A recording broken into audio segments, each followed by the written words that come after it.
자, 우선 욥기의 이야기를 영상으로 우선 한번 보도록 하겠습니다. 욥기는 말이죠. 매우 심오하고 특별한 책이에요.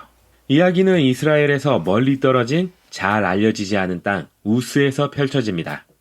주인공인 욥은 이스라엘 사람이 아니에요. 또한 저자도 알려져 있지 않고요. 역사에서 어느 시대인지 정확히 알려주지도 않아요. 책 본문은 매우 어려운 히브리시로 이루어져 있는데 욥과 4명의 친구들 사이의 대화를 주고받는 형식으로 이루어져 있어요. 바로 하나님께서 욥에게 하시는 말씀입니다. 자, 이제 책 속으로 들어가 볼게요. 시작 부분에 욥을 소개하면서 그가 흠이 없고 의로운 사람이며 하나님을 경외하는 매우 선한 자라고 묘사해요. 그런데 갑자기 다른 세계로 이동합니다. 갑자기 하늘의 회의 장면이 펼쳐지면서 그곳에서 하나님은 재판을 벌이고 계세요. 이것은 구약에서 매우 일반적인 방법으로 하나님이 어떻게 이 땅을 다스리는지 묘사할 때 쓰이죠. 하늘의 존재들 중에 사탄이라 불리는 이가 있는데 이는 히브리어로 고소인 또는 고발자를 의미합니다. 마치 법정을 보는 것 같아요. 하나님이 욥을 참으로 의로운 자라고 말씀하시자 사탄은 하나님의 하신 말씀에 의의를 제기하죠. 욥을 축복하신 하나님의 일을 비난하며 욥이 하나님을 경외하는 유일한 이유는 하나님이 그에게 많은 재산을 주셨기 때문이므로 이제 욥에게 주신 것을 빼앗아 보시면 그가 정말 의로운 사람인지를 알게 될 것이라고 말합니다. 하나님이 이에 동의하셔서 이제 사탄이 욥을 시험하게 돼요. 이 부분에서 우리들은 이런 생각이 듭니다. 왜 하나님이 동의하셨을까? 우리는 이 책이 그 질문에 대해 대답해 줄 거라 생각하죠. 왜 하나님은 선한 자들에게 고통을 허락하실까? 라는 질문의 책을 읽어나가면서 이 책이 답변하지 않고 이 책 어디에서도 답이 없음을 알게 되죠. 이렇게 시작 부분은 질문을 던지고 있어요. 즉, 하나님의 공의에 대한 질문과 과연 하나님이 정의롭게 우주를 다스리고 계시는가에 관한 질문들인데 그에 대한 대답은 책의 시작 부분이 아니라 책을 다 읽고 결론에 가면 알 수 있어요. 욥의 고통의 궁극적인 이유에 대해서 명확히 밝히고 있지는 않지만 시작 부분은 욥의 고통과 욥의 아내의 비난 그리고 욥의 고통에 대해 상담하고 위로하려는 세 친구의 방문으로 끝이 납니다. 그들은 대만 사람 엘리바스, 수아 사람 빌닷, 나아마 사람 소발 그들 모두는 욥처럼 이스라엘 사람이 아니에요. 그들은 고대 중동 사람들의 생각을 대표하는 사람들입니다. 하나님과 인간의 고통에 대한 사람들의 생각을 보여주어요. 이 책의 중심부로 가면 처음에는 욥이 말합니다. 이 부분의 구성은 다음과 같아요. 처음에 욥이 말하면 다음에 한 친구로부터 답변을 하고 또다시 욥이 그 친구에게 답하면 또 다른 친구가 욥의 반응에 응답하고 이런 식으로 3번 왔다 갔다 하며 논쟁이 이어집니다. 이 모든 논쟁은 3가지 질문에 초점이 맞추어져 있죠. 하나님은 정말로 의로우신 분인가? 하나님은 그의 공의에 따라 세상을 움직이시는가? 그렇다면 욥은 왜 고통을 당하고 있는 것인가? 흥미로운 것은 욥과 친구들의 대화를 지켜보면 자신들의 생각과 경험 안에서 하나님의 공의를 설명합니다.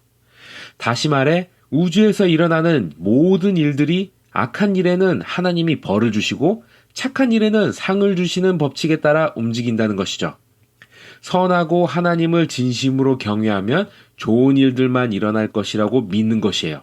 하나님의 보상으로 말이죠. 우리가 선하지 못하고 어리석어서 죄를 짓는다면 불행한 일들이 일어나고 하나님이 벌 주신다는 것이에요. 자, 여기에서 욥은 다음과 같이 거듭해서 주장합니다. 첫째, 자신은 하나님께 죄를 짓지 않았고 자신이 겪는 고통은 하나님의 벌이 아니라는 것이에요. 우리는 시작 부분에서 욥이 얼마나 선한 사람인지를 보았습니다. 중요한 것은 하나님 스스로 욥이 의롭고 죄 없다고 말씀하셨다는 것입니다. 그러나 후반부 결론에 가서 욥은 하나님을 원망합니다.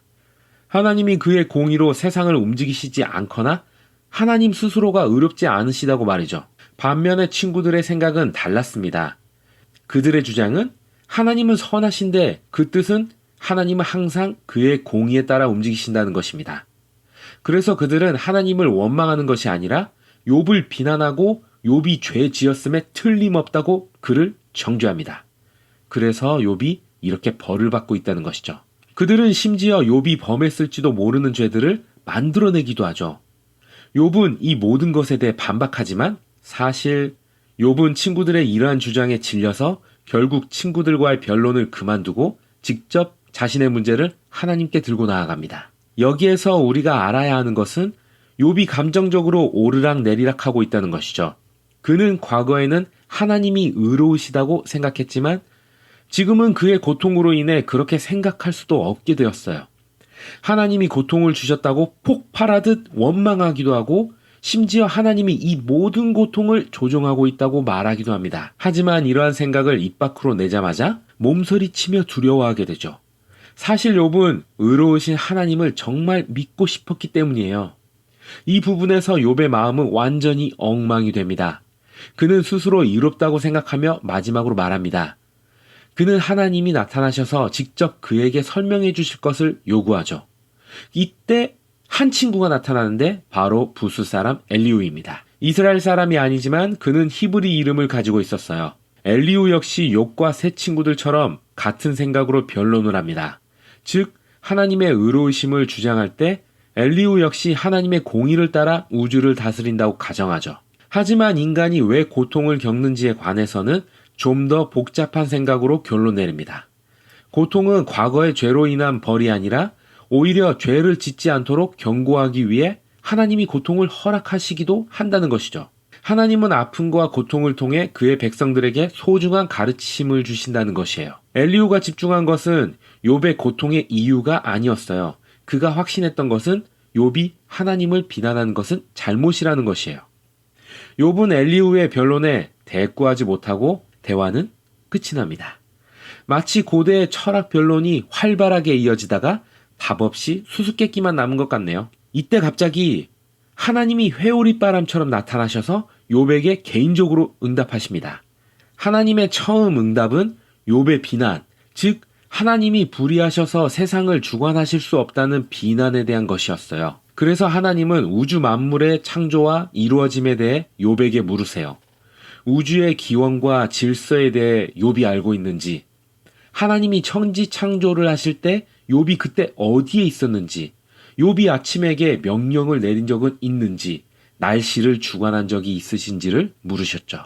하나님은 욥이 한 번도 생각해보지 않았던 우주 만물의 하나하나를 다 알고 계셨어요. 그리고 나서 하나님은 자세히 묘사하기 시작하시는데, 예를 들면 사냥에 풀 뜯는 습관이나 암사슴의 출산, 혹은 사자와 들나귀들을 배불리 먹일 방법들에 대해서 말이죠. 자, 여기에서 핵심은 무엇일까요? 기억하십시오. 욥과 그의 친구들은 하나님이 그의 공의에 따라 세상을 주관하신다는 생각을 하고 있어요. 그 가정 아래에 깊이 깔린 또 하나의 생각은 자신들이 지혜로워서 하나님이 어떻게 세상을 통치해야 하는지에 관해서까지 자신들이 다 알 수 있다는 교만이에요. 이에 하나님은 욥과 친구들의 생각이 모두 틀렸다고 응답하십니다. 우선 이 우주는 거대하고 복잡한 장소이고 하나님이 이 모든 만물을 감찰하신다고 말씀하세요. 그러나 욥의 시각은 그의 경험이라는 작은 범위 내에서만 나온 것이므로 그의 알은 제한적이에요. 그래서 그의 관점에서 하나님의 불의함으로 보이는 모든 문제들은 이제 좀 더 큰 부분에서 이해되어야만 하는 것이에요. 욥은 그만한 지혜가 없기에 하나님께 엄청난 불만을 토로하는 것이죠.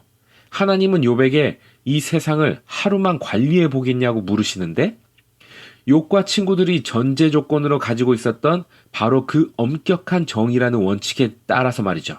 즉 모든 순간 악한 행동은 벌하고 착한 행동은 상을 주는 것을 말이에요. 이 세상에서 정의를 이룬다는 것은 매우 복잡한 일이에요.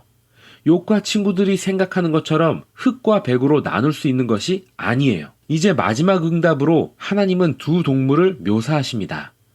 베헤못과 리워야다는 하마나 악어를 상징할 때 시적 표현으로 많이 사용돼요. 이 동물들은 고대 근동 신화에서 자주 언급되기도 하고 성경 외에서 자주 사용되는데 이 동물들은 상징성을 띠고 있죠. 하나님이 지으신 멋진 세계의 위험과 무질서를 상징하지만 사실 악한 동물은 아니에요. 하나님은 이들을 꽤 자랑스러워하십니다. 하지만 그들이 안전한 존재는 아니죠. 요점은 하나님의 세상이 너무도 놀랍고 너무나 멋지지만 완전하게 안전하지는 않다는 것이에요. 하나님의 세상은 질서와 아름다움이 있지만 또한 이 두 동물처럼 거친 위험도 도처에 있음을 알아야 한다는 것이에요. 자, 이제 다시 욥의 고통의 문제로 돌아가 봅시다. 왜 이 땅에 고통이 존재해야 하는지, 그 고통이 지진에 의해서건 야생동물에 의해서건 다른 사람에 의해서건 말이죠. 인간이 하나님을 배반하여 타락한 이 세상에서 고통은 모든 인간이 피할 수 없는 현실이에요. 고통을 피할 수 없는 사람은 아무도 없고 다만 그 고통 속에서 하나님께 어떤 태도를 갖는가가 매우 중요합니다. 하나님은 욥이 우주 만물에 대해 하나님처럼 사람이 다 알 수 없기에 이처럼 불만을 가지는 것이라고 응답하셨어요. 욥은 하나님께 완전히 설명해 주실 것을 요구하지만 다시 하나님은 욥에게 하나님의 지혜와 인격을 믿을 것을 요구하세요. 이제 욥은 회개와 겸손함으로 하나님께 나아갑니다. 하나님을 비난했던 것을 회개하고 도가 지나치게 하나님의 영역을 침범했음을 인정했어요. 그러다가 갑자기 짧은 이야기로 결론을 맺습니다. 하나님은 욥의 친구들이 틀렸고 하나님의 의로우심에 대한 그들의 생각이 너무나 제한적이어서 하나님의 지혜와 복잡한 만물에 대해서 다 이해하지 못했다고 하시고 욥이 하나님에 대해 말한 것은 옳았다고 말씀하십니다. 여기서 놀라운 것은 욥이 옳았다고 하셨지만 항상 그렇지는 않았기 때문이죠. 욥은 다소 성급하고 잘못된 결론에 이르기도 했었어요. 하지만 하나님은 여전히 욥의 갈등을 인정해 주시고 하나님 앞에 정직하게 나와서 이 모든 감정과 고통을 토로하는 것을 기뻐하세요. 하나님은 갈등하되 기도하며 나아가는 이 과정이 옳다라고 말씀하십니다. 이 책은 욥이 그의 재산과 가족, 건강 모두를 회복하는 것으로 끝이 나요. 하지만 이 회복은 선한 행위에 대한 보상이 아니라 하나님의 선물인 것이에요. 이것이 욥기의 결말입니다. 하지만 이 책이 모든 궁금증을 풀어주지는 않아요. 왜 선한 자에게 나쁜 일이 일어나는지에 대해서 말이죠. 이 책은 하나님의 지혜를 신뢰하며 나아가도록 우리를 초대하고 있어요. 고통의 문제를 직면할 때 이유를 알아내려고 애쓰기보다는 말이죠. 고통의 이유에 집착하면 욥의 친구들처럼 하나님을 우리의 생각 안에 가두거나 욥처럼 하나님을 비난하기 쉬워요. 이 책은 우리로 하여금 정직하게 하나님 앞에 우리의 고통과 슬픔을 가지고 나아가도록 또한 하나님이 우리를 눈동자같이 돌보시고 계심을 우리 모두가 믿도록 권면하고 있어요. 이것이 바로 욥기입니다. 예, 다소 긴 내용이었죠. 여기서 마치겠습니다.